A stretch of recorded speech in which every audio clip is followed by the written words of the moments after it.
Plan study చేయటం. ప్లాన్ని ప్రాపర్గా స్టడీ చేయాలి, అర్థం చేసుకోవాలి.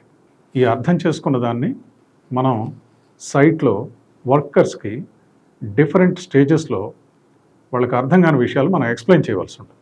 మనకు గనక ప్లాన్ రీడ్ చేసినప్పుడు ఏవైతే సందేహాలు ఉన్నాయో ఆ సందేహాలని ఆర్కిటెక్ట్ ద్వారా లేదా స్ట్రక్చరల్ ఇంజనీర్ ద్వారా కనుక్కొని వాటిని నివృత్తి చేసుకోవచ్చు. ఈ విషయంలో కనుక మనం ఏదైనా సరే ప్లాన్ ప్రాపర్గా స్టడీ చేయకోకుండా వర్క్ ఎగ్జిక్యూషన్ కనుక ప్లాన్లో ఉంది కదా అని చేస్తే ఒక్కొక్కసారి ఎలాంటి అయినా కానీ సమ్ మిస్టేక్స్ మే హ్యాపెన్. అది బై ఓవర్లుక్ ఉండొచ్చు, లేదా మనకు అర్థం కాకపోవటం వల్ల, దాన్ని సరిగ్గా అర్థం చేసుకోలేకపోవటం వల్ల మనం సక్రమంగా ఆ యొక్క ప్లాన్లో ఉండేటువంటి వాటిని అమలు చేయలేకపోయే అవకాశం ఉంటుంది.